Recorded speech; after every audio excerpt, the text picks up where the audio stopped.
주시옵소서. 이제 내일 돌아가는 시간까지 함께하여 주시옵고, 돌아가서도 이곳에서 보고 듣고 또 느끼고 깨달은 것들을 잊지 않고 매일매일의 삶 가운데 누리고 또 행동하며 살아가는 우리 아이들 되게 하여 주시옵소서. 이 모든 말씀 주 예수 그리스도 이름으로 기도드립니다.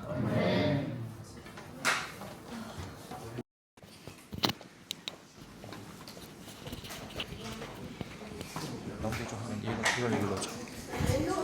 페이지 다운. 그 옆에 거 이거 눌러봐. 다시 한 번 더 해봐. 그렇지. 그거 해도 되겠다. 이렇게 하면 돌아가는 거, 이렇게 하면 넘기는 거. 알았지? 넘겨줘 하면 그거 눌러줘. 자, 오늘 이제 마지막 강의를 제가 하도록 하겠습니다. 원래 2개였는데 합쳤어요. 그래서 뭐 틈틈이 여기 와서 좀 준비하면서 했는데 조금 쉽게 한번 전달을 해보도록 하겠습니다. 제목이 뭐죠? 네, 풍선 프레임. 좀 이해하기 쉽게 풍선으로 한번 좀 이해를 해보려고 해요. 어제 학신 선생님께서도 이제 강의를 하셨지만 우리 팽창, 중국은 계속 팽창한다고 이야기를 했죠. 이제 팽창하면 어떻게 될 것인가 이제 이야기까지 한번 하면서, 그리고 이제 결론적으로 우리나라가 그러면 앞으로 어떻게 나가야 되나 거기까지 한번 이야기를 해보도록 하겠습니다. 자, 우리 풍선은 한번 생각을 해볼까요? 풍선에 바람이 어디로 들어가죠? 바람구멍. 그쵸. 그 좁아진 바람구멍이 있어요. 거기로 바람을 계속 넣게 되면 풍선이 이제 어떻게 돼요? 커져요. 풍선이 계속 커지죠. 근데 그 커진 풍선을 계속 바람을 넣으면 어떻게 돼요? 커져요. 그죠. 터져서 갈갈하게 찢어지겠죠. 그거를 이제 이 중국의 역사에서 한번 바라볼 거예요. 좁아진 바람구멍은 통일이라는 관점에서 볼 거예요. 이제 바람이 들어갈 수 있는 좁은 통로가 마련이 되고 나면 필연적으로 팽창을 하는 일이 생기게 됩니다. 계속해서 팽창을 하면 어떻게 될까요? 맞아요. 망한 것도 맞고, 더 이제 정확한 표현으로는 분리가 되도록 됩니다. 그래서 풍선이 계속해서 커지다가 터지는 것과 같은 거겠죠. 그래서 풍선 프레임이라고 했는데, 이 풍선의 프레임으로 중국의 역사들을 한번 살펴보도록 하겠습니다. 자, 제일 처음에 우리 바벨탑 사건을 한번 봅시다. 인류 최초의 풍선이 터졌다라고 제목을 붙였어요. 이 당시 때 우리 조상이라고 해야 될까요? 가장 이 최초의 인류들은 언어가 어땠어요? 그렇죠. 모두 다 통일되어 하나로 되어 있었죠. 그런데 그 사람들이 신과 같이 높아지려고 해서 옆으로 땅으로 팽창한 게 아니라 어디로 팽창하기 원했어요? 그렇죠. 하늘을 향해서 팽창을 했어요. 그 결과는 어떻게 됐어요? 똑같이 또 분리로 이어졌죠. 풍선이 터져버린 거예요. 이것이 인류 최초의 풍선이 터졌던 사건이라고 봅니다. 자, 그 다음 이제 중국의 역사를 한번 볼게요. 진나라가 기원전 200년에 이제 진시황이 천하를 통일합니다. 천하를 통일한 이 진시황이 어떤 방향으로 팽창을 했을까요? 영토를 넓히는 데 집중해서 팽창을 하기도 했지만 내부적으로 자신의 헛된 꿈들을 실현하기 시작해요. 우리가 가봤죠? 진시황릉 들어가지는 못했지만 병마용에 들어가 봤죠. 그 병마용을 만드는데 얼마나 많은 사람들이 동원됐을까? 70만. 그렇죠. 적혀 있죠. 70만 명. 그리고 또 그걸 하면서 우리가 갔던 만리장성도 같이 만들었었어. 그때 만리장성에는 몇만 명이 동원됐다고요? 150만 명. 그리고 또 이제 좀 말년에 죄송합니다. 기원전 212년에는 아방궁이라는 큰 궁전 또 만들기 시작해요. 그 궁전에는 또 몇 명이 동원됐을까요? 70만 명이에요. 이 당시 때 남자 인구가 한 400만, 500만이라고 하는데 거의 대부분의 남자들은 어떻게 해요? 막 데려다가 가혹하게 이런 노동에 사용을 한 거죠. 그래서 결과가 어떻게 됐을까요? 몇 년이 안 돼서 진승과 오강의 난이 일어나고, 그 난으로 인해서 이제 유방, 우리가 아는 항우, 이런 초한지 시대가 시작돼요. 이런 사람들을 군벌이라고 보면 됩니다. 각자의 맡은 지역에서 자기 사병들을 데리고 이제 군벌로서 존재를 하게 되고, 그러다가 결국엔 초패왕 항우한테 진나라가 항복하고 15년 만에 멸망을 하게 됩니다. 첫 번째 진나라가 풍선의 팽창과 분리의 프레임처럼 이 팽창했다가 터지고 만 것이에요. 그 다음 이제 AD 600년 수나라를 한번 봅시다. 수양제는 되게 고집불통이었어요. 수나라가 통일하기 전에는 300년 동안에 이제 중국이 남북조 시대로 분열되어 있었어요. 그러다가 수나라 이제 초대 황제가 통일을 합니다. 589년에. 그리고 2대 황제인 수양제가 넘겨주세요. 이제 우리 고구려로 팽창 정책을 펼치기 시작해요. 서쪽 남쪽으로도 다 팽창을 했지만 가장 이제 핵심인 우리 고구려로 4번이나 침공을 하게 됩니다. 그 중에서 우리가 저번에 한번 제가 좀 많이 다뤘었죠. 그 중에서도 가장 큰 2차에서는 수양제가 113만, 엄청난 숫자를 데리고 고구려와 싸우게 되는데, 그때 당시 고구려 군사는 다 합쳐서 30만이었어요. 그런데 이제 살수대첩이라는 대첩에서 엄청 졌죠. 얘네가 이제 별동대 30만을 데리고 갔는데 고구려 1만 명한테 져서 몇 명만 귀환했어요. 여기 적혀 있죠? 30만 중에 2,700명밖에 돌아가지 못했어요. 나머지는 다 죽거나 다쳐서 사라져버린 거죠. 이 대전이 1차 세계대전, 우리가 1900년도에 생긴 세계대전 이전까지는 세계사에서 가장 큰 전쟁이었습니다. 그래서 수양제가 이렇게 팽창 정책을 고구려 쪽을 하면서 큰 피해를 입고 힘이 빠지게 돼요. 또 그것만이 아니었어요. 수양제는 또 뭘 만들었죠? 여기 그림에 보면 수나라에 지금 뭘 그려놨어요? 저 배가 다니는 길, 운하, 대운하를 만들었는데 저기 우리가 갔던 북경에서부터 여기 이제 항저우 우리 상해 근처에까지 그 강을 사람들이 만들어서 파서 그 운하를 만드는 작업을 한 거예요. 무려 2,500km. 여기에 동원된 사람은 몇 백만이었을까요? 제가 적어놨죠? 맞아요. 정확하진 않지만 최소 200만, 최대 500만 명까지 추정을 하고 있습니다. 그래서 이렇게 많은 사람들을 100만을 데리고 전쟁에 나갔다가 죽게 되고 또 대운하를 건설한다고 수많은 사람들 동원해서 내부적으로 외부적으로 팽창을 하면서 그 결과는 결국 어떻게 됐을까요? 지금 프레임을 얘기했잖아. 팽창하고 나면 뭐가 돼요? 터진다. 터지는 게 뭐예요? 그렇지, 분리. 618년에 당태종 이세민의 또 똑같이 군벌에 의해서 멸망을 해요. 중국의 역사를 보면 강력한 중앙 집권제가 성립이 되고 그 왕은 열심히 이제 자기 어떤 욕심과 또 이제 힘을 펼치기 위해서 팽창을 합니다. 그렇게 되면 내부가 소홀해지게 되겠죠. 외부로 팽창을 하니까 밀집도가 낮아지고 내부가 소홀해지면 그 내부에서는 각 군벌들이 자기 세력을 키우면서 중앙집권 세력에 대항하게 되고 그러면 어떻게 돼요? 터지는데 분리가 되는 거겠죠. 각 지방 정권들로 똑같이 그렇게 당태종이 이세민이 수나라를 멸망시키게 됩니다. 자, 그리고 나타난 이 당나라는 또 어땠을까? 당나라도 또 똑같은 현상이 일어납니다. 풍선 프레임. 618년에 당나라가 통일이 돼요. 통일이 되고 당나라는 서역으로, 북방 돌궐로, 티베트로, 그리고 또 당나라도 고구려한테도 쳐들어왔었죠. 한반도로 사방으로 팽창 정책을 펼칩니다. 그리고 645년에는 고구려도 침략했는데 안시당 전투에서 이제 20만을 데리고 쳐들어왔다가 졌죠. 그리고 또 이제 한 20년이 지나서는 신라가 고구려 백제를 무너뜨리는데 같이 협력을 해서 도와주고서 또 신라와도 또 전쟁을 해요. 신라가 그래서 어느 정도 이제 승리를 해서 이 국경선 밖으로 좀 몰아내긴 했지만 또 이제 당나라는 그 고구려와 또 이제 신라와의 싸움 가운데 큰 국력을 또 소모하게 돼요. 그래서 이렇게 큰 넓게 팽창 정책을 하면서 국경이 엄청나게 넓어졌겠죠. 그래서 이걸 중앙에서 다 컨트롤할 수 없으니까 각 국경마다 이제 절도사라는 것들을 이제 만들어서 어떻게 보면 이제 군벌처럼 각 지역을 다스릴 수 있도록 허락을 해줘요. 그래서 이제 자연스럽게 군벌 세력이 성장을 하게 되겠죠. 그렇게 하다가 이제 755년 안록산이라는 이 안사인 안으로 수도인 장안이 점령되는 사건이 일어나게 됩니다.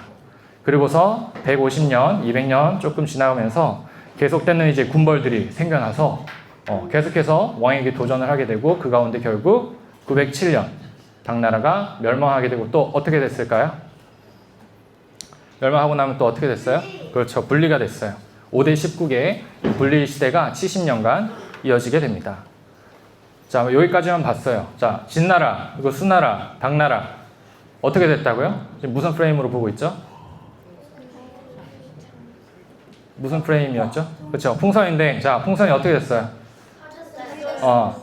바람이 들어가면 커지고, 그리고 어떻게 돼요? 터지죠. 자, 그걸 이제 좀 이제 우리가 멋진 용어로 다시 얘기해 봅시다. 어떻게 된다고요? 그렇지. 통일이 되고 나면 팽창하고 나면 그렇죠. 분리가 되는 거예요. 이 역사의 프레임을 가지고 역사적 사건들을 보면은 많은 또 현상들이 잘 이해가 됩니다. 자, 프레임 밖에 프레임이라고 제가 제목을 지어놨는데, 그럼 이제 자, 통일, 팽창, 분리, 이 풍성한 프레임이라는 거를 한번 좀 다른 관점에서 한번 봅시다. 왜 팽창하면 분리할까? 풍선은 물리적으로 그냥 바람이 꽉꽉 차서 임계점이 이르면 터지는 거죠. 자, 그런데 좀 더 우리가 다른 관점에서 한번 생각을 해봅시다. 역사에서도 동일하게 그런 현상들이 일어나는데 통일되면 팽창을 하고 팽창하면 분리되는데 자, 왜 그렇게 그런 일이 일어날까? 네, 넘겨주세요. 자, 우리 성경적 관점에서 보면 뭐예요? 교만은 뭐예요? 율법. 교만은 패망, 곧 율법은 사망의 길. 그리고 겸손은 번성이죠. 자, 겸손은 은혜, 곧 생명이 됩니다.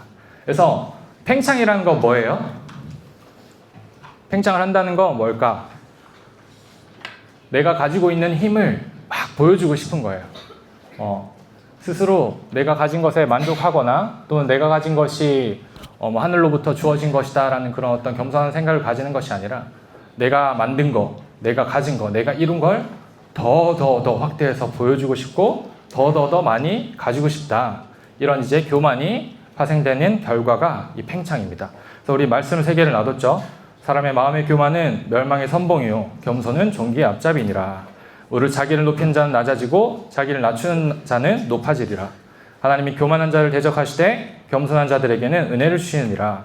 그래서 이 팽창과 분리의 프레임을 이 겸손의 프레임을 한번 보는 거예요. 그럼 뭐예요? 팽창은 교만? 교만했기 때문에 어떻게 된 거예요? 그렇죠. 패망의 길로 가는 거고. 자, 그러면 반대로 겸손하면 어떻게 되는 거예요? 그렇죠. 번성할 수 있겠죠. 넘어가 봅시다. 그래서 일단 1번의 결론을 한번 내봅시다. 팽창하면 분리되었던 우리 역사의 사례들을 봤어요. 그 방대한 중국 역사가 우리에게 속삭이는 거예요. 자, 첫째도 겸손, 둘째도 겸손, 셋째도 겸손. 알겠죠? 역사를 바라볼 때도 우리가 팽창, 통일, 팽창, 분리의 관점, 그리고 또 그걸 바라보는 중요한 키워드가 뭐다? 그렇죠. 겸손이다. 자, 한번 넘어가 봅시다. 자, 그러면 이제 겸손에 대해서 한번 봅시다. 겸손을 하는데 겸손을 하기 위한 조건이 하나가 있어요. 우리가 겸손의 왕으로 오신 예수 그리스도라고 하잖아요. 예수 그리스도를 왜 겸손하다고 할 수 있을까요? 순서. 원래 하늘에 계셨는데 인간으로 내려오셨어요. 아, 맞아요. 자, 원래 하늘에 계셨는데 인간으로 오셨어. 자, 인간으로 오신 건 뭐예요? 낮아짐이라는 거죠. 그런데 그 이전에 어디에 계셨어요? 하늘에 계시는데 그러면 하늘에 계셨다는 거는 예수 그리스도가 뭘 가지고 계셨던 거죠? 그쵸, 맞아요. 능력. 힘을 가지고 계셨는데 낮아지셨어. 그게 겸손이에요. 그럼 겸손의 조건이 뭐예요? 자신을 낮추는 거. 아니죠. 자신을 낮추는 거는 행위인 거고 그 조건은 뭐가 있어야 되는 거예요? 힘이 있어야 되는 거죠. 자, 겸손은 힘이 있을 때 가능합니다. 힘이 있고 낮아지는 게 겸손이에요. 힘이 없는데 낮아지는 건 뭘까? 분수를 아는 거예요, 그냥. 자, 힘이 있는데 높아져. 이건 뭐라고 해요? 우리가 교만이라고 하죠. 힘도 없는데 높아지면 분수도 모르는 거죠. 네, 그렇죠. 네. 그래서 자, 우리나라가 나아갈 길을 한번 우리가 살펴볼 텐데 여기까지 우리가 가져야 될 생각은 자, 겸손이 아까 뭐라고 했죠? 번성의 길이라고 했죠. 존귀와 은혜의 길인 겸손한 나라로 나아가야 합니다. 그런데 겸손한 나라가 되려면 첫 번째로 뭐가 있어야 될까요? 힘이 있어야 되고 그 다음에 그 힘을 가지고 어떻게 해야 될까요? 낮아져야 돼요. 오케이, 넘어가 봅시다. 그럼 이제 힘 있는 나라라는 건 그러면 어떤 나라일까? 한번 솔로몬 왕국을 한번 살펴봅시다. 성경에 다 답이 있잖아요. 솔로몬 왕국이 어떤 나라였는지를 한번 볼게요. 첫 번째로 힘 있는 나라는 국방력이 있어야 돼. 우리 솔로몬 왕국에 전차가 엄청 많았어요. 전차가 1,400대가 있었어. 군마는 12,000마리가 있었어. 엄청난 군사력을 가지고 있었죠. 그런데 뭐 이집트나 히타이트나 이제 그 당시 주변국에 비하면 막 그렇게 엄청난 규모는 아니었어요. 하지만 분명한 건 그들이 함부로 할 수 없을 만큼 강력한 군대를 가지고 있었어요. 자, 지금 이제 중국과 우리나라의 국방력을 한번 봅시다. 중국의 군사력은 세계 3위예요. 근데 우리나라는 몇이에요? 5위. 생각보다 높아요, 낮아요? 낮아요? 몇이라고 생각했어요? 그지? 오케이. 개념에 차이가 있었어요. 오케이. 자, 생각보다 더 좋은 순위죠. 우리나라가 무려 5위나 돼요. 4위는 이제 인도고 그 위에는 뭐 미국, 러시아가 있죠. 중국은 자 전차를 한번 봅시다. 솔로몬 왕국에 1,400대가 있었는데 중국은 6,800대가 있어요. 전차가. 근데 우리 한국은 몇 대가 있어요? 2,500대. 그래도 뭐 중국에 비해서는 작지만 어때요? 그래도 한번 싸우면 해볼만 하겠죠. 그리고 자 835대 822대는 전투 기수예요. 헬기나 이런 것들 빼하고 전투 기수는 어때요? 비슷해. 할만해. 자 그런데 만약에 우리나라가 이제 통일이 된다면 아니 다시 앞으로 네. 통일이 된다면 어떻게 될까? 2배가 돼? 북한도 군사력이 뭐 세다고는 하는데 사실상 우리나라는 뭐 호환될 수도 없고 다 별 볼 일 없는 무기들이기 때문에 뭐 무기가 흡수되는 거에 큰 의미는 없을 것 같아요. 그런데 자 우리가 뭐 인구도 있지만 내부적으로 지금 우리가 어디에 다 이 국방력이 집중을 하고 있어요?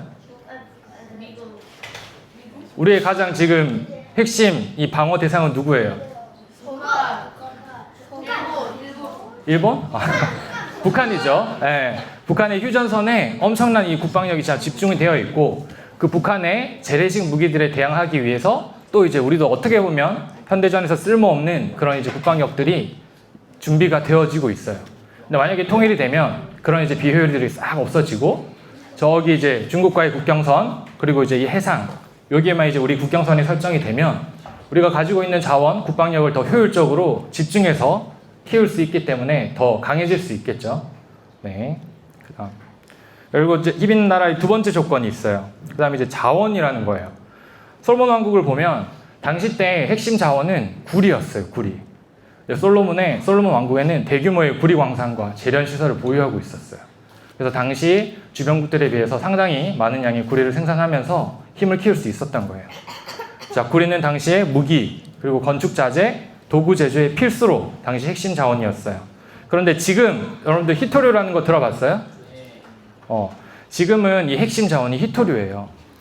이 희토류는 전자제품이나 첨단 기술에 이제 꼭 소량씩 들어가야 하는 금속인데 이거를 지금 대부분 어디가 가지고 있을까요? 그죠, 중국이죠. 세계 최대의 희토류 보유국이에요. 가지고 있는 건 50%인데 생산량을 보면 한 70%를 중국에서 대부분 생산을 하고 있어요. 그래서 미국이랑 싸워도 중국이 이걸 가지고 이제 힘을 낼 수가 있는 거야. 내가 가지고 있는 희토류 이제 너네 안 줘 하면은 미국이 흠칫 하는 거예요. 그래서 이게 희토류를 가지고 있다는 게 엄청난 힘이 돼요. 그런데 남한에도 희토류가 꽤 있어요. 중국에 한 4천만 톤이라고 하는데 남한에도 우리나라에도 한 2천만 톤이 있긴 있어. 그런데 그것들이 금속 항량이라는 어떤 이 질적인 요소가 있는데 그게 별로 안 좋아서 사실상 거의 쓸모없는 희토류라서 경제성이 없어요. 그래서 우리나라는 90% 이상을 다 수입해서 쓰고 있죠. 자, 그런데 자, 통일이 된다면 북한에 희토류가 있을까? 자, 북한에는 자, 금속 함량이 높은 진짜 효용 가치가 있는 희토류가 보수적으로 최대 4,800만 톤인데 이건 중국이랑 비슷한 거예요. 그런데 이제 영국의 어느 민간 업체는 추정하기로는 2억 톤 이상 묻혀 있을 것이다 라고 이야기해요. 그러면 몇 배예요? 중국의 4배죠. 우리가 통일이 된다면 또 이제 뭐까지 갖출 수 있는 거예요? 그렇죠. 희토류 자원까지 우리가 갖출 수 있는 거예요. 그다음 마지막 이제 힘 있는 나라가 되기 위한 조건, 국방력 그리고 자원. 마지막 이제 뭐? 기술이죠. 당시 솔로몬 왕국은 여기 나오죠. 성전이 엄청 크고 멋있고 당시의 기술이 집약된 건축물이었어요.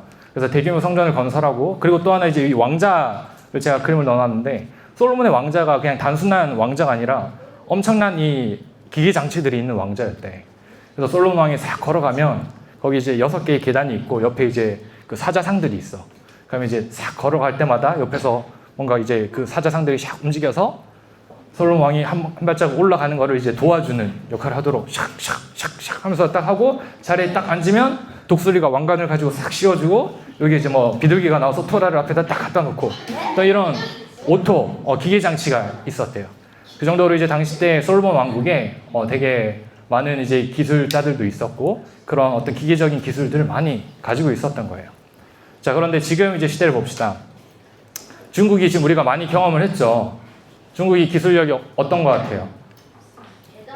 좋아요. 그죠. 우리가 뭐 보면서도 많이 느꼈지만 특별히 이제 더 중국이 지금 강력한 기술 영역은 AI 그리고 드론 또 이제 로봇 우리 주토피아 본 친구들은 그 로봇 움직이는 거 봤죠? 네. 자, 뭐 휴머노이드 같이 관절 움직임이 진짜 자연스럽잖아. 그런 이제 로봇들을 만드는 기술에 있어서 중국이 이제 가장 뛰어난 상황입니다. 그런데 우리나라는 어떨까요?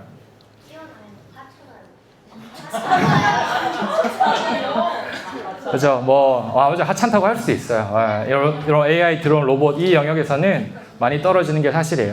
근데 우리나라 이제 메모리나 2차 전지 여기까지는 이제 뛰어났지만 뭐 AI 드론 로봇 이런 최첨단 기술은 지금 떨어지고 있죠.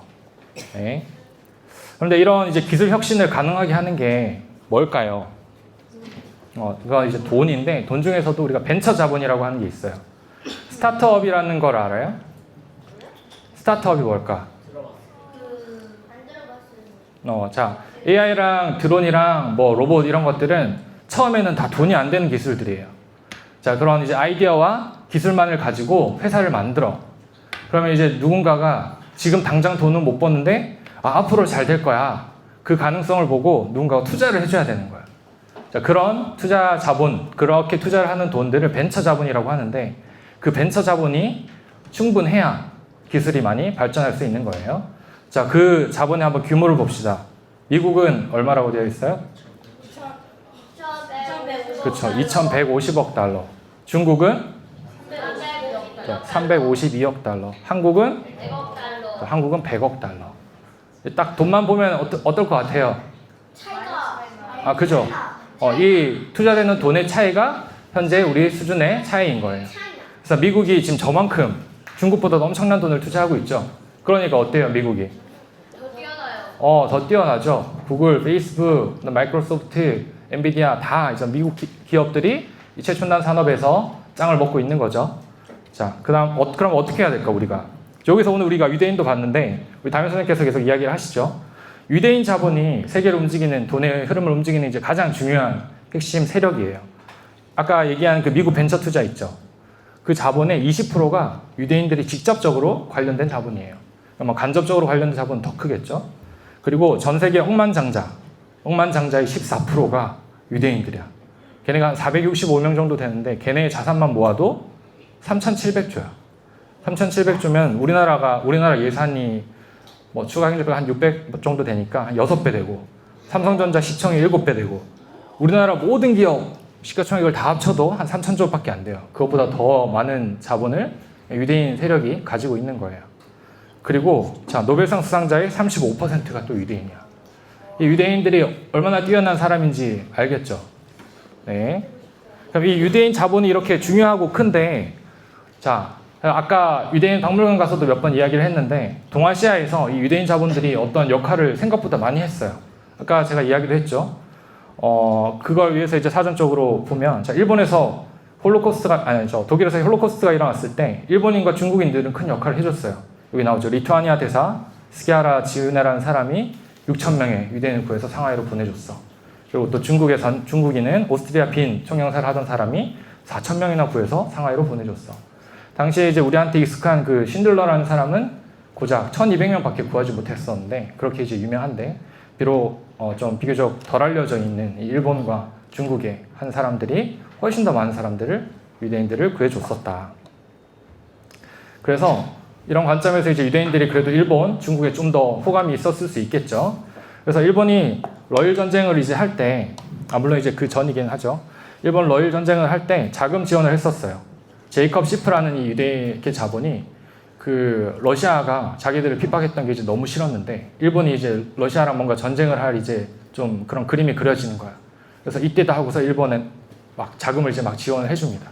그래서 일본이 그 돈을 받아서 전쟁을 치러서 러시아를 이기고 강국으로 발돋움하게 돼요. 당시 일본 전체 이제 전쟁비의 40%를 유대인 자본들이 채웠다고 해요. 그리고 지금 우리가 계속해서 보고 있는 이 중국 상하이 발전에 당시 때 1800년대 후반부터 이 바그다드에서 유대인 두 가문이 넘어왔어요. 그 두 가문이 상하이에 인프라도 만들어주고 건물도 만들어주고 큰 경제 발전을 할 수 있는 자본을 계속해서 투입을 해줬던 거예요. 네. 그래서 이런 유대인들이 우리 상하이 또 일본 이런 동아시아 역사에 돈을 가지고 큰 뭔가 흐름의 변화를 만들어냈어요. 그런데 이 유대인들의 자본이 특징이 하나가 있는데 절대로 정치나 이 전쟁의 리스크가 있는 지역에는 투자를 하지 않아요. 유대인들이 볼 때 지금 우리나라는 투자를 할 만한 대상일까 아닐까? 왜 아닐까? 그죠? 우리 미군도 우리나라에 주둔하고 있는 사람들의 그 급지가 있어요. 위험에 따른 이제 수당이 있는데 우리나라가 가장 이제 위험한 급지 중에 하나라고 하죠. 이 서구의 시각으로 보면 우리나라는 아직도 전쟁 위험이 상존하고 있는 나라예요. 그렇기 때문에 유대인들도 봐서 내가 투자했는데 전쟁이 나서 투자한 것들이 다 날아가면 어떡해? 라는 그런 리스크를 지지 않는 거죠. 그렇기 때문에 분단되어 있는 현재 상황에서는 남한에 투자를 하기가 유대인 자본이 많이 들어오기가 쉽지가 않아요. 자, 그런데 통일이 된다면 어떨까? 그죠. 이때 전쟁 리스크는 없어지겠죠. 그리고 저 북한 땅에 엄청난 기회들이 있잖아요. 뭐 유대인은 아니지만 이제 짐 로저스라는 사람은 지금 뭐 자기가 아들이 있다면 이제 저 북한에 보낼 거다 뭐 그런 얘기까지 했는데 북한을 엄청난 기회로 이제 보고 있는 사람들이 많이 있어요. 그래서 통일이 된다면 그런 리스크도 이제 사라지기 때문에 유대인 자본을 많이 끌어올 수 있게 되겠죠. 그러면 이제 우리 기술력까지도 강화될 수 있기 때문에 자, 힘 있는 나라로 가는 이 길에 있어서 통일은 대박인 거예요. 국방력도 강화될 수 있고 전략 자원도 확보할 수 있게 되고 또 기술 발전을 위한 자본도 확보할 수 있는 길인 거예요. 그래서 아까도 얘기했죠. 겸손하기 위해서 뭐가 필요하다고요? 그 힘의 원천이 통일이 될 수 있는 거예요. 자, 그러면 이제 우리가 겸손하기 위한 나라에서 자, 힘이 있어야 되는 건 봤어요. 그럼 낮아지는 나라는 어떤 걸까? 낮아짐이란 의미를 한번 좀 살펴봅시다. 낮아짐이라는 건 우리가 바라볼 때는 하나님 앞에 낮아지는 것이어야 하겠죠. 그러면 하나님 앞에 낮아진다는 건 자, 제가 정의를 한번 해볼게요. 내가 가진 게 우리가 노력, 율법으로 얻은 것이 아니라 은혜로 얻었음을 믿는 거예요. 은혜로 얻었음을 믿는다면 우리가 자연스럽게 어떻게 하게 될까? 내가 가진 걸? 맞아요. 주연님. 나눠줘야 돼요. 여기 적어놨네요. 내가 얻은 것이 아니니까 나도 거저 받은 거니까 나눠줘야 되겠죠. 자, 그 나눠주는 기버가 되는 게 낮아짐의 정의로 해보겠습니다. 다음. 자, 그래서 근데 의문이 들잖아요. 여러분도 살다 보면 친구들과 관계에서 자, 주기만 하는 사람, 나눠주는 사람이 정말 잘 될까? 그런 의문들이 항상 있을 거예요. 어른들도 마찬가지예요. 그런데 와튼 스쿨의 한 교수가 기브 앤 테이크라는 책을 썼는데 저도 되게 감명 있게 봤었는데 이 책에서 이제 그거를 실증적으로 증명을 한 거야. 여러 연구 결과를 통합하고 자신 나름대로 이제 연구를 해서 이 기버, 나눠주는 사람들이 정말 잘 되더라. 그런데 특징이 있어요. 이 나눠주는 사람들은 이 성공의 기준을 봤을 때 제일 성공을 못했거나 실패했거나 아니면 진짜 크게 성공한 사람 이 두 개로 나뉘는 거야. 자, 그런데 이 사람이 이제 세 개의 그룹으로 나눴어요. 기버, 나눠주는 사람이 있고 그 다음 뭐라고 적어놨어요? 그렇죠. 매처. 적절히 주고받는 거야. 내가 줬으니까 넌 줘야지. 나도 너한테 받은 만큼 줄게. 이렇게 생각하는 사람이 매처예요. 그리고 이제 테이커가 있어요. 테이커는 어떤 사람일까?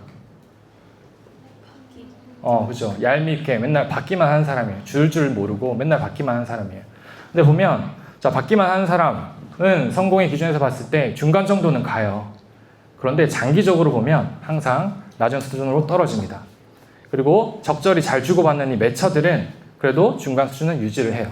근데 아까도 얘기했듯이 가장 중요한 포인트가 뭐예요? 가장 크게 성공한 사람들의 특징은 어떤 그룹에 속했었다? 그렇죠. 기버, 나눠주는 사람에 속했었다. 자, 근데 계속해서 한번 좀 고민해 봅시다. 그냥 주기만 했던 사람들은 성공의 최하단에 속했고 이 사람의 결과에 의하면 전략적으로 주는 사람들이 성공의 최상단에 들어갔대요. 그럼 이제 우리가 줄 때 흔히 호구 잡힌다는 말을 알아요? 그죠? 호구가 되기는 싫잖아요. 그러면 전략적으로 또 줄 줄 알아야겠죠. 그래서 이 성공의 최상단 그룹은 잘 줘. 잘 주는데 그 잘 주는 게 장기적인 신뢰의 형성과 또 이제 네트워킹으로 연결이 잘 돼서 크게 성공을 할 수 있는 발판이 마련이 되는 사람들인 거예요. 그러면 어떻게 하는 게 전략적으로 잘 주는 걸까? 한번 봅시다. 자, T4TAP 전략이라는 게 있어요. 우리가 알고 있죠? 눈에는 눈, 이에는 이다. 자, 온유가 인재한테 어깨를 한 방 때렸으면 인재도 이제 똑같이 온유의 어깨를 한 방 때려야 한다가 이제 눈에는 눈, 이에는 이죠. 근데 이제 우리가 경제학에서 뭐 게임 이론이라는 게 있어요. 머리가 참 좋으신 분들이 막 연구를 했어. 그래서 대회를, 컴피티션을 열었어. 어떤 이제 상황을 주어지고 여러 명들이 의사결정을 하는 거야. 뭐 한 이렇게 10명, 16명, 여러 명이 모여가지고 내가 이렇게 하면 넌 이렇게 하고 내가 이렇게 하면 넌 이렇게 하고 이렇게 계속 주고받으면서 의사결정이 어떤 전략을 컴퓨터로 짜서 어떤 전략이 제일 좋은 결과를 얻는지를 컴피티션을 해봤어요. 그런데 그 전략에서 정말 복잡한 전략들도 많이 나왔겠죠. 뭐 얘가 이렇게 하면 저렇게 한다, 이렇게 하면 저렇게 한다. 정말 수많은 어떤 변형 프로그램들을 만든 사람들이 많았지만 항상 2번 우승했던 사람은 이 간단한 전략이었어요. T4tet. 근데 이 T4tet이 뭐였냐? 한번 넘어가 봅시다. 눈에는 눈, 이에는 이라고 했는데 조금 다른 눈에는 눈, 이에는 이에요. 먼저 뭘 하는 거냐면 먼저 주는 거예요. 오케이? 아까 나눠주는 사람이 된다고 했죠. 자, 내가 먼저 나눠줘요. 내가 먼저 선의를 베풀어. 그랬는데 상대방이 나한테 해를 가해. 그러면 나는 어떻게 하냐? 나도 똑같이 대응을 하는 거예요. 해를 가해. 그렇게 했는데 또 다시 상대방이 그래 내가 잘못했어. 다시 잘해볼게 하고 돌아오면 이제 어떻게 해줘야 돼? 맞아요. 받아줘야 돼. 용서하고 다시 나도 상대방한테 잘해준다. 그래서 심플하게 얘기하면 먼저 주고 그 다음부터는 상대방이 하는 대로 나도 똑같이 한다. 이 전략이 T4tet인데 이 율법의 세상에서 가장 효율적인 전략이라고 입증이 된 바예요. 그럼 이제 아까 앞에서 기버, 나눠주는 사람들이 잘 나눠주는 방법이 이 방법으로 우리가 한번 생각을 해볼 수가 있겠죠. 자, 그런데 다시 앞으로 내가 먼저 주고서 상대방이 해를 가했을 때 내가 그 상대방한테 똑같이 돌려줄 수 있으려면 뭐가 있어야 될까요? 또 그렇죠. 힘이 있어야 되는 거예요. 국방력도 똑같은 게 자, 힘이 있어야 상대방이 어떻게 생각할까? 내가 저 사람한테 해를 가하면 그렇지. 나한테도 해를 댈 수 있겠다라고 생각을 하기 때문에 해를 가할 생각을 안 하겠죠. 그러면 이제 어떻게 돼? 내가 먼저 주더라도 계속 주는 게 호구가 되는 게 아니라 서로 이제 발전을 하면서 더 좋은 상호 협력이 이루어질 수 있게 되는 거죠. 자, 여기까지 이제 달려왔어요. 우리는 그러면 이제 일본과 중국을 향해서 어떤 태도를 갖춰야 될까? 가장 중요한 건 힘을 갖추는 거라고 했죠. 그리고 먼저 우리가 협력을 해야 돼요. 우리가 일본을 바라볼 때도 우리가 지금 이제 뭐 여러 가지 것들이 얽혀 있지만 일단 먼저 뭘 하는 게 좋은 태도일까? 먼저 협력을 하고 서로의 이제 잘 될 방향을 찾는 제스처를 취하는 게 더 좋은 방향일 거예요. 그런데 만약에 일본이 우리한테 해를 가했어. 그러면 우리는 어떻게 또 해야 돼요? 동일하게? 그렇죠. 동일한 액션을 취할 수 있는 힘을 가지고 실제로 그런 액션을 할 수 있어야 돼요. 이거는 중국을 향해서도 똑같은 거예요. 그런데 우리가 만약에 힘이 없다면 중국한테는 계속 팽창하는 중국 앞에서 우리는 옛날 뭐 고려나 조선처럼 중화에 이제 소속되어 버리는 그런 선택을 할 수밖에 없게 되겠죠. 그래서 힘을 가지고서 우리가 중국이나 일본이나 먼저 협력의 자세를 취하고 그리고 해를 가하면 보복한다. 그리고 또 다시 협력을 한다 그러면 또 용서하고 다시 협력할 수 있다. 이것이 우리가 낮아진다는 개념입니다. 자, 결론입니다. 자, 정리를 해볼게요. 우리는 아까 그 풍선의 프레임으로 어떤 나라가 되어야 한다고 봤어요? 자, 우리는 겸손한 나라가 되어야 합니다. 겸손한 나라는 어떤 나라라고 했죠? 자, 힘이 있어야 되고 그 다음에 나눠주는 나라예요. 힘은 세 개가 뭐가 있어야 된다고 했죠? 국방, 자원, 그리고 기술이 있어야 되는데 이 국방력, 자원, 기술을 갖추기 위한 좋은 방법이 통일이에요.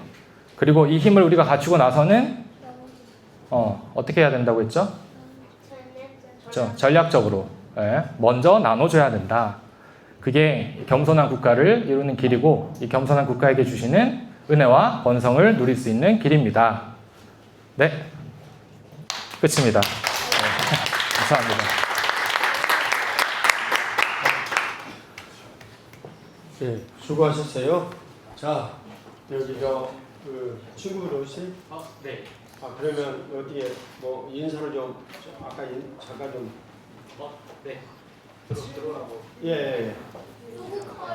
뭘 준비하셨죠? 아이들한테 주는 과자 하나씩 준비했다고 하죠. 네네. 그다음에 얘들아, 여기 우평 선생님 친구분이 너네가 하나씩 가져갈 수 있는 과자를 선물로 사오셨대. 네, 감사합니다. 인사하고.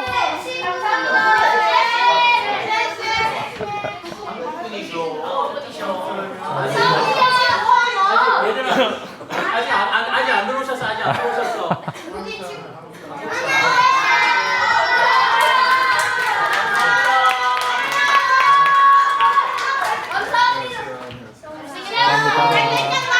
너무나 감사하게 우리들 이제 선물을 좀 가지고 오셨네.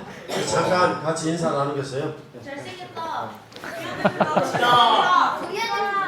안녕하세요. 저는 여기 버거평 저 때는 간사님이었는데 지금은 집사님이 된 버거평 선배님 직계 후배고요. 여기 상해에서 이렇게 많은 아이들을 만나는 게 처음인 것 같습니다.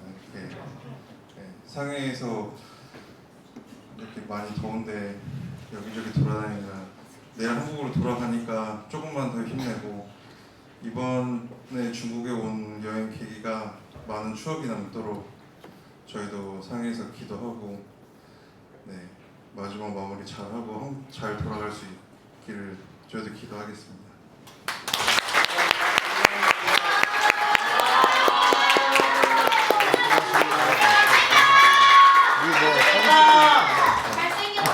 아까 애들 과자랑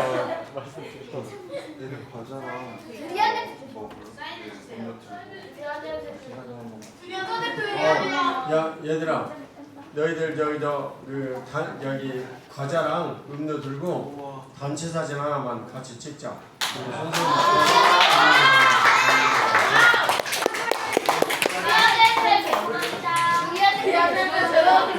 자, 자리에서 일어나면 마치 번장해주니까 앉아가지고 쭉 나가주시면 선생님 이쪽에 가시고 그리고 사진을 처음에서 찍도록 하겠습니다.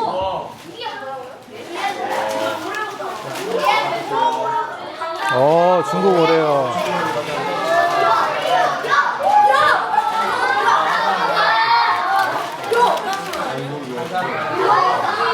맛이 다 달라?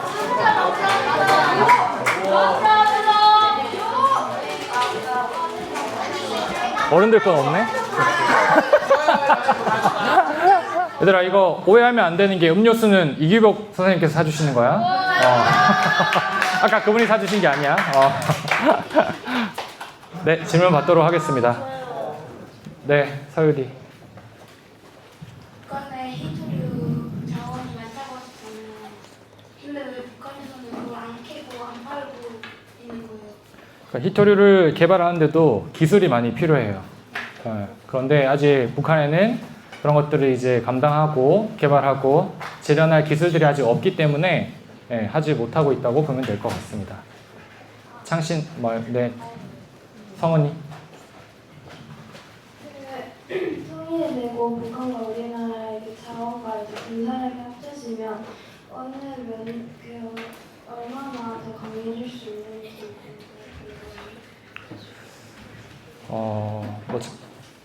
많은 연구들이 있을 수 있는데 제가 그것까지 확인은 못했지만 아까도 얘기했듯이 사실 북한이 가지고 있는 가장 중요한 건 이제 뭘까요?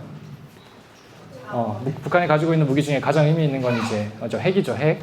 만약에 우리나라가 북한을 통일해서 핵을 가질 수 있다면 엄청난 의미가 있겠지만 그렇지 못한다면 당장 북한이 가지고 있는 무기를 흡수하는 거가 이제 큰 도움이 되지는 않을 거예요. 그렇지만 아까도 얘기했듯이 이제 국방 자원의 이제 같은 국방 예산으로 더 효율적으로 이제 활용을 할 수 있게 되기 때문에 거기에서 오는 큰 발전이 있을 텐데 모르겠어요. 우리 위에 인도가 있기 때문에 인도도 엄청나게 발전하고 큰 대국이죠.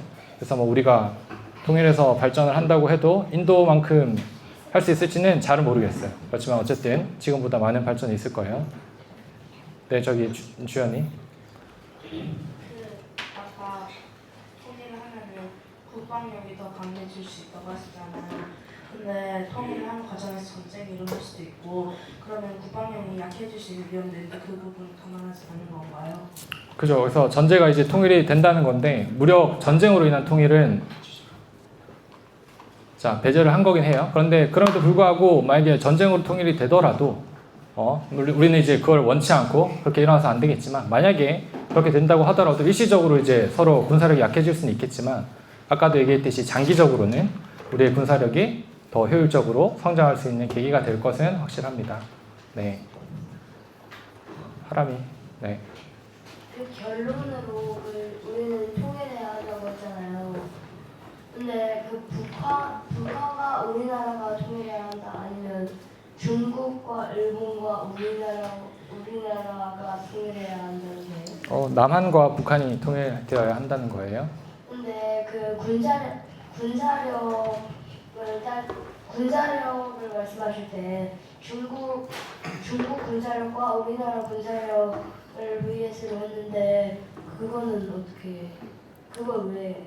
이제 우리가 중국에 와 있고 그리고 앞으로 우리나라의 가장 큰 경쟁까지는 아니지만 위험 요소가 될 수 있는 나라가 또 여기이기도 하죠.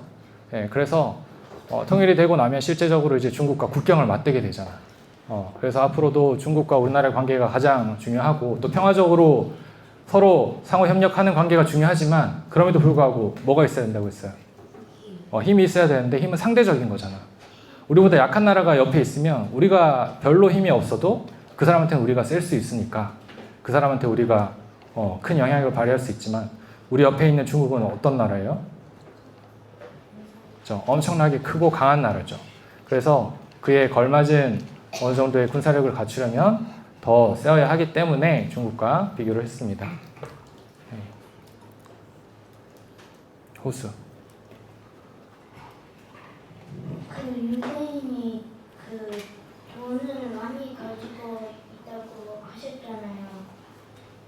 그러면 지금 그 유대인들이 가장 많은 그 미국이나 일본 같은 거가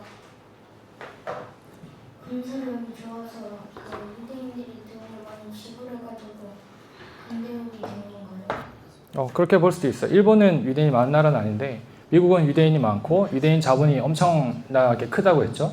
우리가 벤처 자본을 예로 들었지만 이제 미국의 군수 산업 그리고 에너지 산업 여러 산업들에 유대인 자본들이 큰 비율을 차지하고 큰 영향을 미치고 있기 때문에 유대인 자본이 미국의 국방력을 강하게 했다라고 볼 수도 있습니다. 네. 자, 또 질문 있어요. 마지막 하나 질문하실게요. 후수는 질문했으니까 됐고 그 다음 또 여자 우리 친구들 중에서 이 학생 친구들 중에서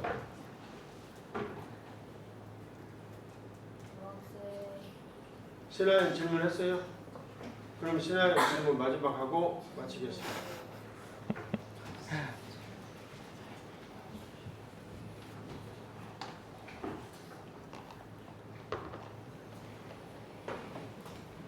질문 없어요?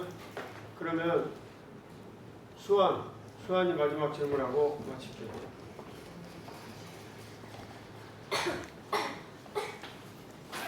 마이크 켜고.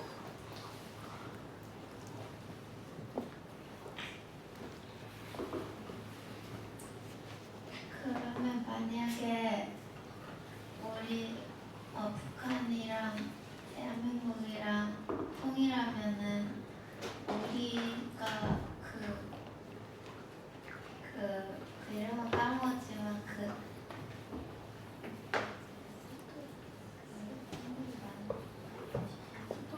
히토류를 쓸 수 있는 기술이 생길까요?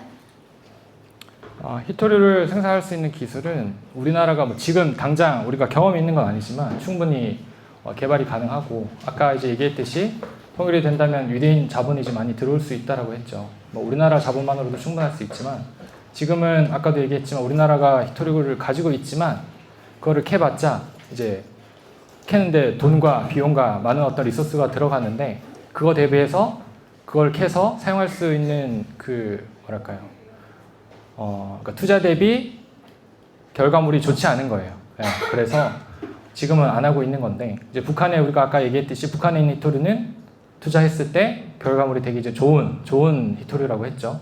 그렇기 때문에 우리나라가 이제 가지고 있는 기술과 자본으로 충분히 이제 그것들을 생산하고 재련해서 뭐 수출도 하고 우리도 쓸 수 있는 그런 이제 기술들이 금방 마련될 수 있겠죠. 네네, 그렇습니다. 자, 그러면 우리 여기 그 남인태 그 선생님이 지금 이 내용을 향후 우리의 과제에 관한 이런 내용으로 마치셨는데, 이 겸손이란 그 무엇인가 가장 핵심적인 그 내용을 여러분 어떻게 요약을 하셨어요? 아니, 우리가 그 기부가 되는데 아무 생각 없이 뭐만 이렇게 줬어요.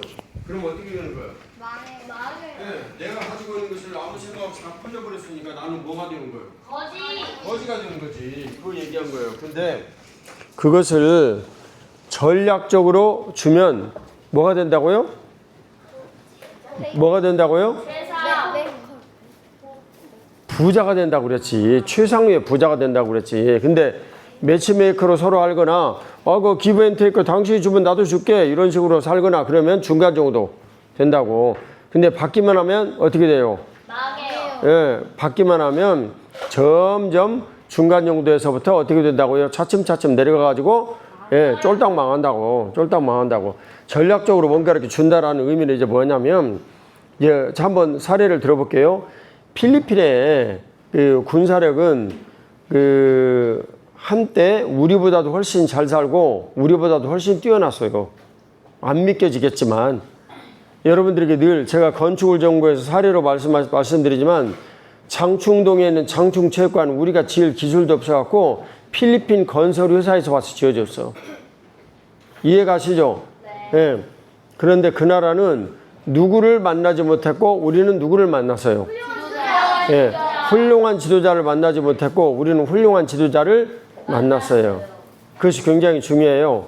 훌륭한 지도자가 거기에도 똑똑한 사람이 있었는데 지도력을 발휘하지 못했어요. 내용은 뭐냐면 백성들의 마음을 사지 못했어요. 왜냐하면 거기에 대통령이 부자였기 때문에 이 부자인 대통령이 부를 백성들에게 골고루 나눠줘 가지고 내 재산을 지키기 위해서 내가 열심히 일을 해야지, 이것이 안 생겨버렸어. 이해가 가죠? 에이, 이거 뭐 하루 벌어 하루 사는데 뭐 저 부자들 열심히 일 시키면 적당한 일에다가 임금이나 받고 가야지 그랬단 말이에요. 그런데 우리나라는 그게 아니에요. 그것이 아니고 쫙 이렇게 보니까 이승만 대통령이 딱 보니까 이거 이 상태로 가다가는 우리나라 쫄딱 망하게 생겼어. 그래서 주워버렸어. 전략적으로. 뭘 줬어요? 땅을 줬어. 땅을. 그래서 전략적으로 땅을 줬는데 어떻게 했냐면 자유민주주의 국가니까 모두 없애버릴 수는 없고 그것을 계획을 다 세워가지고 국가에서 순차적으로 지주들에게 이렇게 땅값을 이렇게 지불하겠다. 공시지가로. 그리고 그 상태에서 딱 나눠가지고 땅 없는 백성들에게 땅을 다 나눠줘 버렸어. 그랬더니 몇백 년 동안 땅이 없던 소작농으로 살던 노비들 80% 정도에 이르는 이 사람들이 갑자기 뭐가 생겨버렸어? 땅이 생겨버렸어. 평생의 한을 풀어버린 거야. 평생에. 그러니까 죽기 아니면 살기로 농사 짓겠어 안 짓겠어? 지었어. 그래가지고 우리나라 인생이 바뀐 거예요. 그거 개혁한 사람이 가만히 있어. 누구라고 했지 이름이? 조봉암. 예, 조봉암이라는 그 약간 천재에 속하는 분인데 이분이 원래는 사회주의 계열의 사람이었어. 공산주의자였지. 그런데 이분이 안 되겠다 그래갖고 나중에 색깔을 좀 바꿨어. 색깔을 바꿔가지고 그 이승만 대통령의 그 장관으로 취임을 해서 그 장관이 그때 이름이 뭐였더라? 국토부 장관이야. 하여튼 뭐 무슨 이름이 있어요. 한번 좀 찾아봐 주세요. 제가 예? 농림부 장관 이런 그 장관에 취임을 했어요. 근데 이승만 대통령이 얼마나 뛰어난 사람이냐면 이분에게 너희들 말이야 땅 나눠줄 수 있는 것을 연구를 시켜라. 그래가지고 연구를 해라. 그래가지고 연구를 딱 했어요. 연구를 해가지고 어느 날 그 문제를 전격적으로 시행해 버린 거예요. 지주들에게는 모두 다 적정한 가격으로 훗날 이렇게 돈을 주겠다 하고 그리고 땅을 소유하지 못한 사람에게는 땅을 딱 나눠줘 버린 거예요. 그 땅을 나눠준 다음에 내가 알기에 3개월쯤인가 후에 6.25 전쟁이 터졌어요.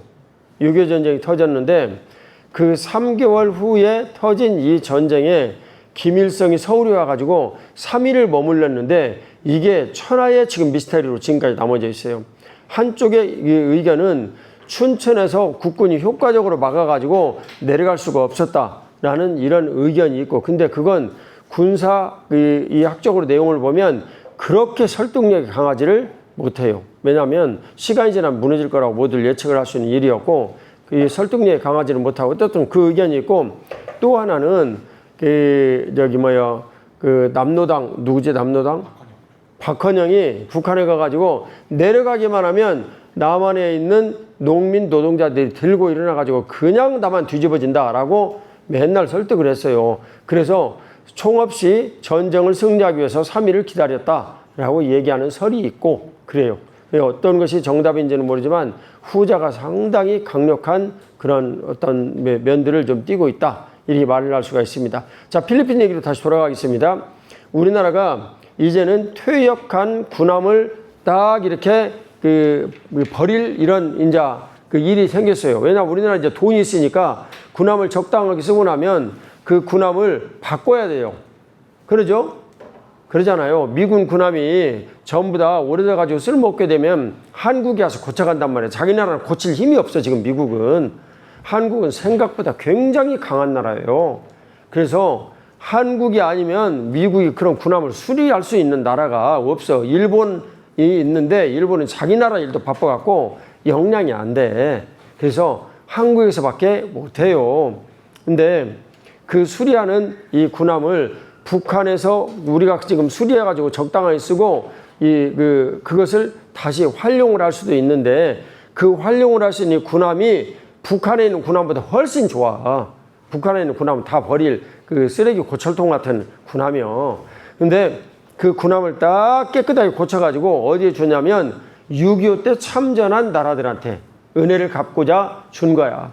그 나라가 저기 남미야, 콜롬비아, 그 다음에 필리핀, 이런 나라에 갚아준 거야. 그걸 어떻게 해요? 공짜로 준 거야. 그랬더니 그 나라에서는 그 군함이 얼마나 좋은 군함이야. 진짜 최신식 군함이야. 우리는 버리는 군함인데. 이해가 되지? 기버, 주기는 주는데 어떻게 준다고요? 전략적으로 준다. 그랬더니 그거 써보니까 그 군인들이 고마워, 안 고마워? 고마워. 그리고 그 배 운영되어지는 이런 모든 체제가 이제는 그 사람들이 쓰다 보면은 그 한국 군함 움직이는데 편해, 중국 군함 움직이는데 편해, 한국 군함 움직이는 데가 편해. 훨씬 이해가 되지? 그러니까 그 아무리 다른 나라에서 싸게 준다고 그래도 자기들이 편한 그런 군함을 사게 돼 있는데, 이미 우리가 받은 은혜가 있으니까 이거 고마운 마음으로 이쪽 먼저 알아보자. 그래가지고 우리나라 군함을 다 사간 거야. 이해가 되지? 그게 남주택 선생님이 얘기한 중요한 사례 중에 하나입니다. 알겠죠? 자, 그러면 이제 지금부터 그 마지막 강의 아주 훌륭하게 잘 하셨어요. 근데 마지막 이 강의 내용에 모사드 얘기를 좀 해줬으면 했는데 그건 준비를 못 하신 것 같아. 그건 못 했어요? 간단하게? 네, 그러면 5분 스피치 와가지고.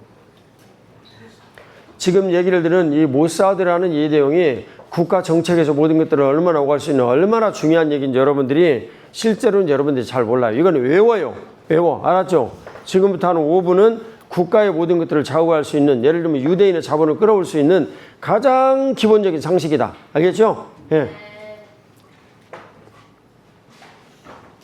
아까 모사드에 대해서 좀 알려달라고 하셔서 좀 조사를 해서 간단하게 스피치를 해보도록 할게요. 모사드라는 말 들어본 사람이 있을까요? 모사드는 이제 이스라엘의 정보기관 이름이에요. 다들 미션 임파서블 영화 봤어요? 미션 임파서블 여자 친구들 안 본 것 같고, 거기 보면 이제 그 영국의 첩보기관이 나오죠. 우리 탐 크루즈 형님이 멋있게 작전들을 수행을 하는데, 그 영국의 첩보기관은 MI6, 그리고 미국의 정보기관은 뭔지 들어봤죠? 뭐죠? FBI는 아니고, 그치, CIA. 예. 그래서 미국의 CIA, 그리고 이제 영국의 MI6, 그리고 이스라엘의 모사드, 이 세 개를 세계 이제 3대 첩보기관으로 봅니다. 그래서 모사드가 최근에 이제 엄청난 일들을 만들어냈어요. 세계는 지금 총성 없는 전쟁이라고 해서 그림자 전쟁이라는 말 들어봤나요? 네. 그죠. 그림자 전쟁. 이 어둠의 그림자 같이 어둠의 세계에서 전쟁이 일어나고 있다. 그 전쟁을 수행하고 있는 각각의 이제 기관들을 정보기관들이라고 보면 돼요. 그래서 보면 우리 영화에서 맨날 보죠. 그런 막 요원들 암살도 하고 뭐 정보도 막 훔쳐오고 그런 일들이 실제로 이제 많이 일어나고 있는 거예요. 우리는 알 수 없고 우리에게 알려지지도 않고 잘 모르지만 실제로 국가들 간의 관계에서 서로 이렇게 친하게 아무 일 없이 평화적으로 지내는 것 같지만 뒤에서는 그런 일들이 무수하게 일어나고 있습니다. 그리고 우리가 항상 인지를 해야 되고 특별히 이제 북한과의 관계에서 좀 이거를 봐달라고 말씀을 하셨는데 모사드는 정말로 뛰어난 인재들이 모이는 곳이에요. 저기 네거브 사막인가? 네거브 사막 맞았던 것 같아요. 네게브 사막에 그 요원들이 이제 가장 학교에서 뛰어난 인재들을 모아서 한 2년 동안을 이제 사막에서 훈련을 시켜요. 막 기억법 이런 것도 이제 딱 보면 바로 딱 기억할 수 있는 이런 능력들을 기른대요. 그리고 뭐 이제 생존할 수 있는 능력, 사람들을 살상할 수 있는 능력, 또 이제 지적인 어떤 능력, 여러 작전들을 이제 수행할 수 있는 뭐 창의적인 것부터 해서 온갖 이제 최고의 이제 능력과 기술들을 습득하고 그 사람들이 세계 곳곳에서 정보망을 가지고 첩보 활동을 하는 거예요. 그 사람들이 최근에 이스라엘이 헤즈볼라라는 세력과 좀 사이가 안 좋았어요.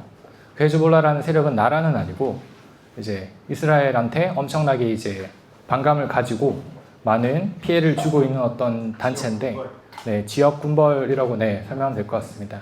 그런데 그런 단체들의 그 단체도 뭐 만만한 단체가 아니에요. 엄청나게 게릴라전을 펼치면서 전 세계적으로 좀 문제가 되고 있던 조직이었고 이스라엘한테는 큰 어떤 위협이었죠. 근데 모사드가 어떻게 했냐면 걔네들은 이 휴대폰을 쓰면 자기들의 위치가 노출될 수도 있고 위험하니까 삐삐를 썼대. 삐삐. 이 조직원들끼리 어떤 일을 하거나 뭐 지령을 내리거나 이럴 때는 삐삐로 다 한 거야. 삐삐로. 그런데 이제 그 모사드가 그걸 다 알고서 한 2년 전부터 이제 사전 작업을 다 합니다. 그래서 그 삐삐를 만드는 회사를 걔네들이 이제 컨택을 해서 유령 회사를 만들어서 그 이스라엘 모사드에서 만든 그 유령 회사가 걔네들한테 공급할 삐삐를 만들게 된 거야. 대만 회사가 돼서. 그래서 그 삐삐에다가 정말 작은 폭탄을 다 설치해놔요. 초소형 폭탄, 탐지도 되지 않는 폭탄을. 그래서 수천 대의 삐삐가 그 모사드 조직원들한테 다 배포가 됐겠죠. 걔네들은 다 그걸 가지고 있었어. 그렇게 하다가 2년이 지난 어느 시점, 작년쯤이었을 거예요. 갑자기 딱 이때다, 때가 됐다. 그래서 이제 이스라엘이 어떻게 했냐면 이 시에 그 삐삐를 울렸어. 따르릉 울리게 하고서 자, 그 삐삐를 가지고 무슨 일이지 하고 보는 순간 어떻게 했을까? 빵! 터뜨려 버렸죠. 그래서 그 모사드 조직원 대부분이 큰 부상을 입거나 죽거나 하면서 그 조직이 일거에 이제 와야 되는 큰 이제 일이 있었어요. 이게 이제 그림자 전쟁이라고 하는 그런 첩보 활동의 대표적인 사례예요. 그리고 또 이제 그런 세력들의 이제 대빵이 누구냐면 우리 주토피아에서도 봤지만 그 양의 탈을 쓴 걔 있죠. 걔 설계자라고 하죠. 그 뒤에 있는 설계자가 이제 이란이라는 나라였어요. 이란이라는 나라가 이제 뭐 핵기술도 이제 여러 나라에 전파도 해주고 했지만 또 북한과도 잘 협력을 했어요. 그러면서 이제 북한의 핵기술이 뭐 시리아에도 전해지고 했는데 시리아도 또 이스라엘의 적인 거야. 그래서 보면 북한과 협력하는 여러 나라들이 이스라엘의 다 적들이에요. 그럼 이스라엘 이 첩보기관 모사드에서 어떻게 하겠어요? 모사드가 북한을 어떻게 하고 있을까 지금? 뭐 노린다기보다 잘 관리를 하고 있겠죠. 북한에도 뭐 첩보가 들어가 있고 공작원들이 들어가 있을 수도 있고 그래서 이제 그런 어떤 정보들을 또 활용해서 실제로 이제 2004년에 그 이제 북한과 긴밀하게 협력을 하는 시리아의 핵 과학자 몇 명이 기차를 타고 가다가 기차가 이제 폭발해서 죽고 맙니다. 그 작전도 이제 모사드가 깊이 관여했다 하는 일이 있어요. 그래서 이렇게 이 정보기관들이 지금 그림자 전쟁이라고 해서 참 많은 역할들을 해요. 그래서 실제로 좀 우리가 보기에 좋지 않은 그런 누군가를 죽이고 뭐 이런 역할도 하고 있지만 가장 중요한 건 이제 정보예요. 가장 중요한 각국의 정보들을 이제 캐내는 거. 그게 이제 약간 뭐 치팅이라고도 볼 수 있는데 뭐 이제 국제 관계에서는 암묵적으로 들키지만 않으면 뭐 괜찮다라는 이제 관점에서 이루어지고 있는 생기고 있는 어떤 정보들이에요. 이제 가장 그걸 또 잘한 사람들이 누구였냐면 유대인들이었어요. 가장 어떤 이 정보기관의 기원을 보통 이제 로스차일드가라는 그 위대한 가문으로 봐요. 그 가문은 5명의 형제들이 영국의 곳곳에 이제 지점을 만들고 다 각자의 정보망이 있었던 거야. 그래서 그 정보망을 서로 잘 공유하면서 어떻게 하면 이제 각국의 나라 상황들을 보면서 어떻게 하면 돈을 벌 수 있을까를 많이 고민을 하고 서로 막 토의를 했었어요. 그러다가 이제 극적으로 나폴레옹이 이제 유럽을 제패하고 영국으로 쳐들어갔을 때 마지막 전투 이름을 아나요? 오, 맞아요. 워털루 전투예요. 그 워털루 전투가 일어났을 때 영국은 초긴장 상태였어요. 워털루 전투에서 영국이 이기면 영국은 살아나는 거고 지면 이제 영국은 끝장나는 거예요. 그 당시 때도 이제 채권 시장이라고 하는 데가 있었어. 영국의 국채라고 하는데 영국에서 우리가 보증할게요 라고 돈을 빌렸던 그 채권인데 그 시장에서 이제 이 가격이 막 이제 출렁출렁하고 있었어요. 영국이 지면 그 채권은 폭락할 거고 영국이 이기면 폭등할 거야. 그런데 그 당시 때 정보가 그렇게 빨리 전달되지 않았어요. 그런데 그 정보력에 있어서 가장 좋은 사람들이 누구였냐면 아까 말한 그 로스차일드 가문이었어요. 얘네들은 워털루 전투에서 영국이 이겼다는 걸 다른 사람들보다 하루 빨리 안 거야. 그 사실을 알고 얘네들이 어떻게 했을까? 얘네들은 돈을 벌기 위해서 국채시장에서 채권을 막 팔았어. 얘네들이 채권을 팔면 어떤 신호예요? 영국이 전쟁에 졌다라는 신호예요. 네. 그래서 사람들은 생각했어요. 아, 이 로스차일드가 정보를 가진 얘네가 파네? 영국이 졌겠네. 그래서 따라서 투매가 막 일어나요. 모두가 막 다 팔기 시작해. 그럼 어떻게 됐어요? 가격이 폭락을 했겠죠? 그때 얘네가 어떻게 했을까? 다시 다 사들였어요. 그래서 그 하루 만에 그 채권 가격이 다시 이제 뭐 하루가 지나면 전해지겠죠. 영국이 실제로 이겼다. 그럼 실제로 이제 어떻게 되겠어요? 그 채권들이 다시 폭등을 하겠죠. 네. 그래서 그 당시 때 20배 정도 이제 차익을 남겼다고 하는데 뭐 이제 규모에 대해서는 뭐 이런 설왕설래 이야기들이 있지만 최대 뭐 이제 하룻밤 사이에 1조 원 정도를 벌었다라는 얘기도 있어요. 그래서 이제 그게 이 정보기관의 어떤 시초라고 볼 수도 있는데 그만큼 이 정보라는 힘이 엄청나다는 거죠. 그래서 그게 시초가 되어서 여러 CIA, 모사드, 여러 이제 MI6의 가장 정보기관의 핵심적인 내용은 이 국가들 간의 관계에 있어서 가장 이제 중요한 정보들을 모으는 거, 정보들을 캐내는 거, 알게 되는 거 이런 것들이 엄청 중요한 역할을 하는 거예요. 네, 그래서 이스라엘의 그런 역할을 아주 잘하는 기관 이름이 모사드고 그 모사드도 우리나라 또 북한에 대해서도 여러 가지 활동을 하고 있을 것이다. 그리고 또 중요한 건 정보의 힘이 엄청나다. 네, 이거를 기억하면 될 것 같습니다. 네. 자, 네, 한번 말씀 주시고. 아, 네네.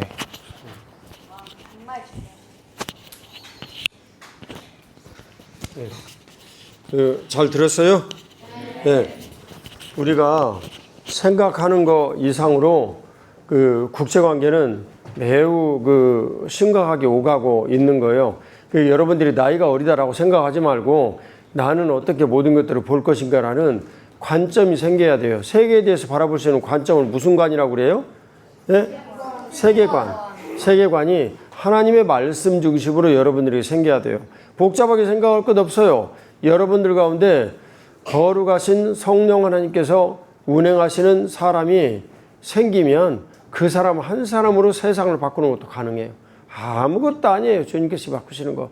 저는 그 소망을 갖고 여러분들하고 미국에도 다니고 일본에도 다니고 지금 중국에도 왔고 내년도는 영국과 프랑스에도 가고 그런 거예요.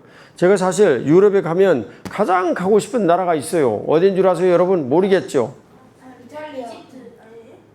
사실은 가장 가고 싶은 나라가 아니에요. 다 틀렸어요. 이거 내 친구한테 배운 일인데 예? 틀렸어요. 이세린 어디를 가고 싶을까? 할아버지가? 예? 모르겠어요? 혹시 여러분들 가운데 누가 포르투갈 얘기한 사람 있어요? 온유 1,000원인데 이제 돈이 없네. 어떡하지 이거? 예. 야, 여러분 한국 돈 많이 있는 사람.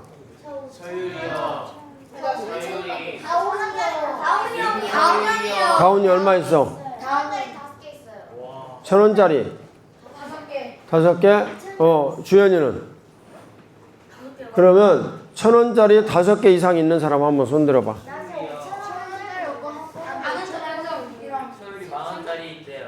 1,000원짜리 세상. 10,000원짜리밖에 없. 자, 그러면 다운이가 5,000원 꿔줘. 내가 가서 갚아줄게. 5,000원이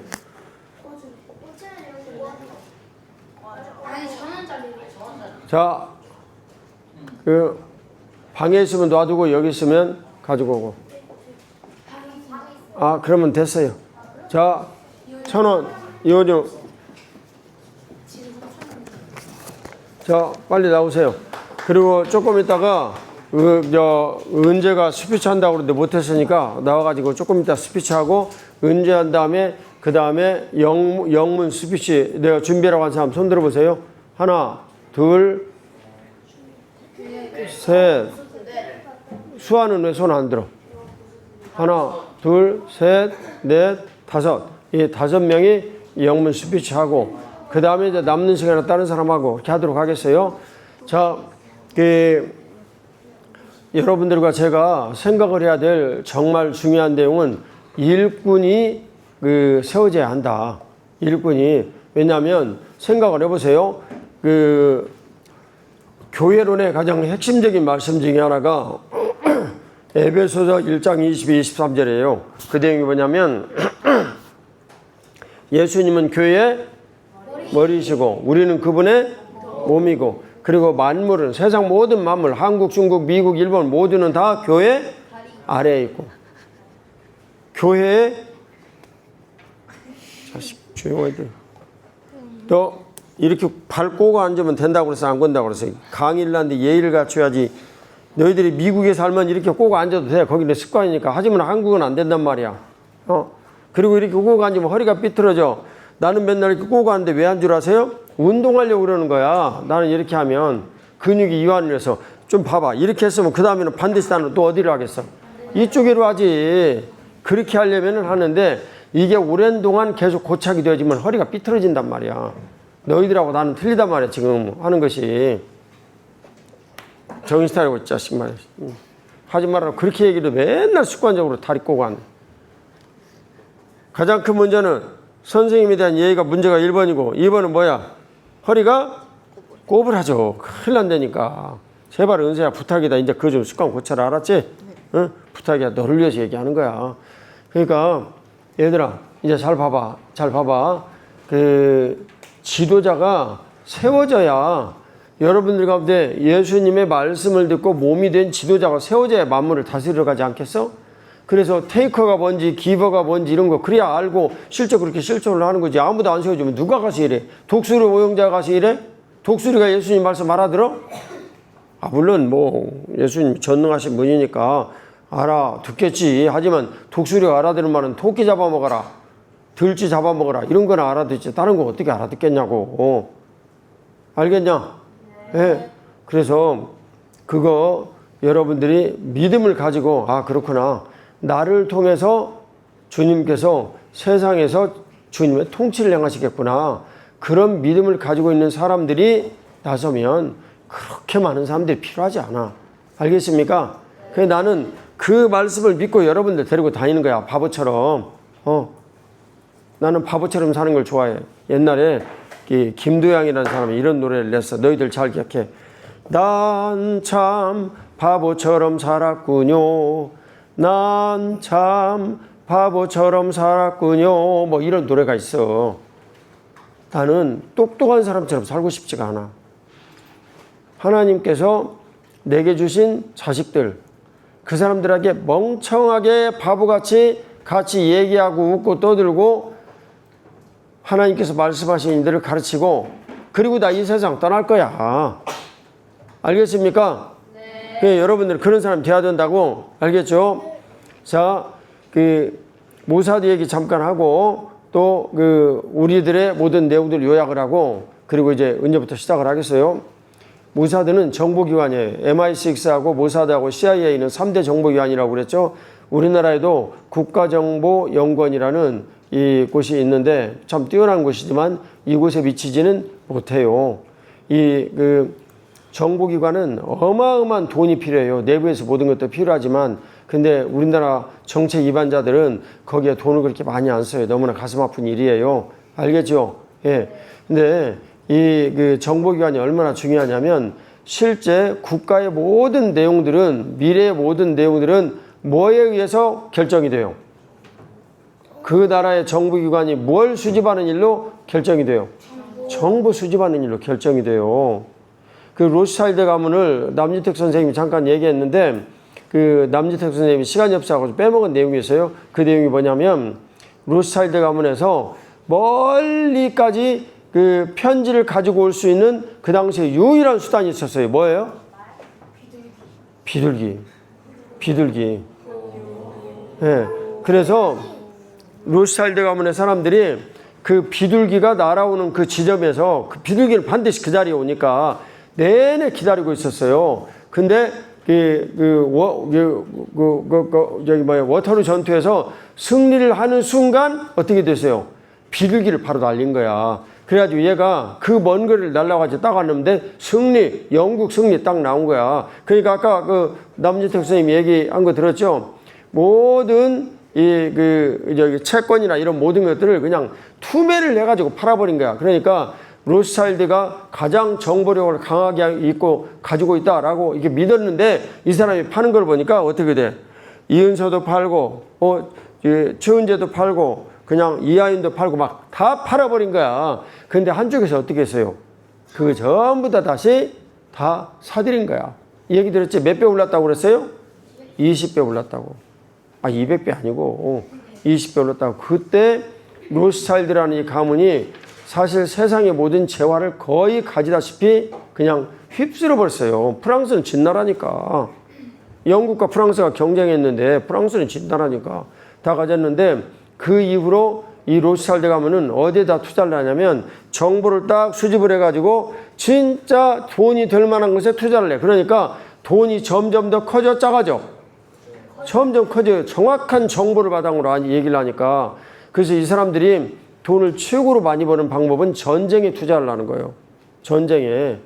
그래서 유대인들이 일본 청일 전쟁에 투자를 했는데 그때 일본 군비의 40%를 투자를 한 거예요. 그 사람들이 예를 들면 뭐 기분이 나빠가지고 그렇게 반응하고 당연히 그런 일이 있었거든요. 뭐 당연히 이제 기록에 하면 그런 일이 있는데 실제로는 정확한 정보를 가지고 판단하고 움직이는 게 유대인이에요. 이거 엄청난 거로 돌아오면 지금 이렇게 현대화를 해가지고 정신력이 대단한 일본군에게 진다. 판단이 선 거지.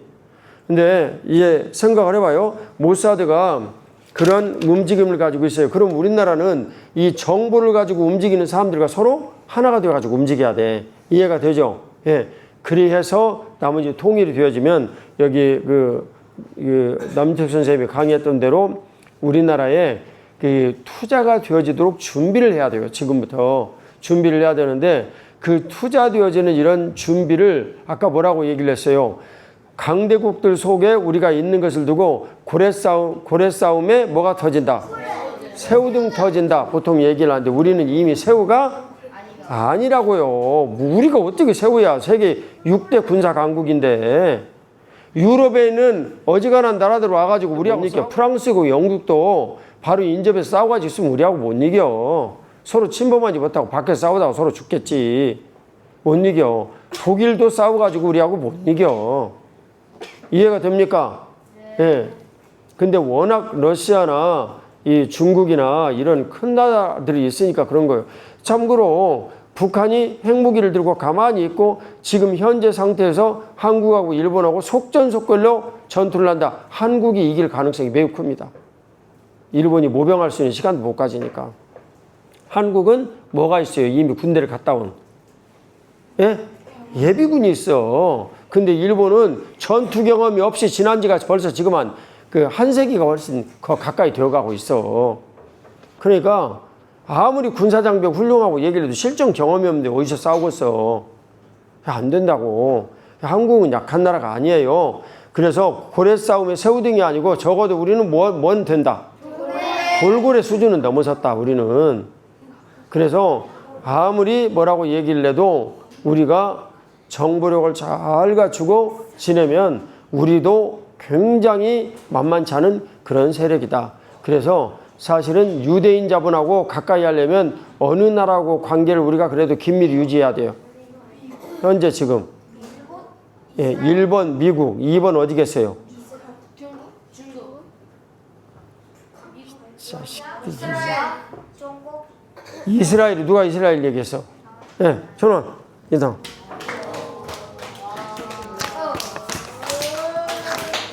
근데 이스라엘하고 가까이 하려니 이스라엘하고 적대시하고 있는 나라가 너무너무 많아. 그러니까 어떻게 해야 되겠어요?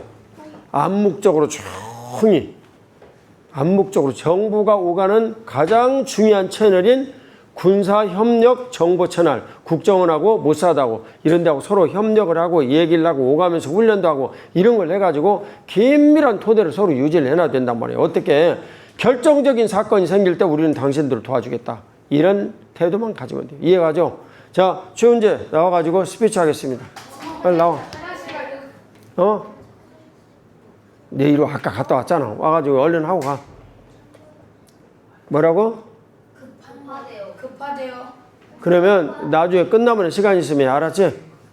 자, 갔다 오고 영문 스피치 누가 먼저 할래? 아, 그렇지. 이지연 한다고 그랬지? 자, 이지연 나와서 스피치 하겠습니다. 갔다 와, 언제 빨리.